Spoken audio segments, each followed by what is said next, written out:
안녕하세요, 생지입니다. 오늘도 방황해도 괜찮아 라는 책을 들고 왔어요. 이 책은 에세이입니다. 도서관에서는 불교서적 쪽에서 찾은 책이에요. 사람들이 고민을 이야기하고 그 고민을 법륜 스님이 다른 시각에서 볼 수 있도록 도와주는 책이에요. 그래서 내용들이 처음부터 끝까지 다 이어져 있지는 않아요. 각각 사람들의 인생 고민들이 단편적으로 나와 있습니다. 하지만 그 하나하나에 대한 법륜 스님의 말씀이 정말 현명하세요. 오늘은 제가 사랑과 관련된 얘기를 해볼게요. 내가 완전해야 합니다. 내가 온달이 돼야 한다는 말이에요. 내 온달과 상대 온달이 만나 두 개가 합쳐지면 가운데 금이 없는 하나가 됩니다. 이 하나는 한쪽이 없어지더라도 온달로 남습니다. 그래서 항상 스스로 서야 합니다. 고민을 가지고 계신 분은 대학생 때 연애를 시작했다면서 자기가 힘이 들 때 혼자 해결하려 하기보다는 옆에 있는 사람을 찾는다고 합니다. 그래서 자신이 혹시나 기댈 사람을 찾기 위한 것은 아닌가 하는 의심이 들었다고 해요. 남에게 기대지 말고 스스로 노력해야지 라고 생각하지만 그게 마음대로 잘 안 된다고 합니다. 옆에 사람이 없어도 혼자 잘 살고 싶은데 어떻게 해야 될지 모르겠다면서 법륜 스님에게 질문을 했어요. 인간은 반쪽이라고 말합니다. 결혼은 반쪽과 반쪽이 만나 온쪽이 되는 거라고 합니다. 그런데 반쪽과 반쪽을 합치면 중간에 금이 있습니다. 그래서 모양은 온쪽처럼 보여도 영원히 반쪽이라고 합니다. 그러다가 한쪽이 떨어져 나가면 다시 반쪽이 되는 거죠. 즉, 완전한 행복, 완전한 자유에는 이룰 수 없다는 뜻입니다.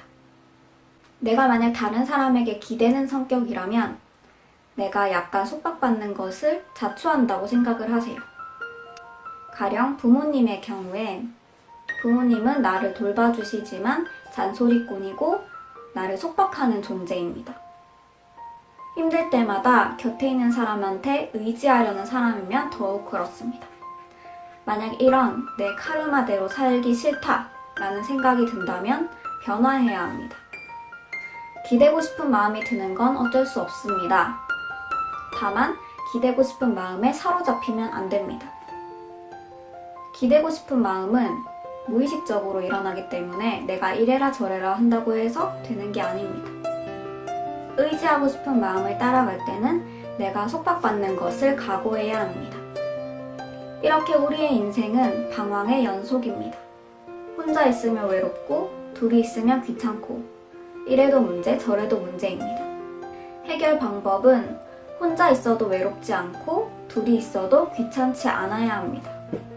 둘이 있는데도 귀찮게 느껴지지 않는 이유는 상대에게 바라는 것이 없기 때문입니다. 혼자 있어도 외롭지 않다는 것은 누구에게도 바라는 것 없이 내 스스로 부족함이 없다는 뜻입니다. 뭔가 제목이 방황해도 괜찮아 여서 뭔가 보듬어주고 포용해주는 그런 내용이 있을 거라는 생각이 드는데 실제로 책을 읽어보면 법륜 스님이 현실적으로 얘기해주시는 부분도 있고 따끔하게 얘기해주시는 부분도 있어요. 그래서 고민이 있을 때 읽으면 도움이 될 만한 책입니다. 법륜 스님의 다른 책으로는 이 책처럼 강연에서 나왔던 고민들을 행복이라는 주제로 모아놓은 책이 있고요. 인생 수업이라는 책은 행복하게 나이 드는 법에 대한 인생 지침서가 소개되어 있다고 합니다. 이 책은 네이버 앤스토어에서 이북으로 무료 구매가 가능하더라고요. 그래서 제가 더보기란에 링크를 걸어둘게요. 되게 내용도 짧아가지고 금방 읽을 수 있는 책입니다. 그러면 영상은 여기서 마치도록 할게요. 감사합니다. 안녕.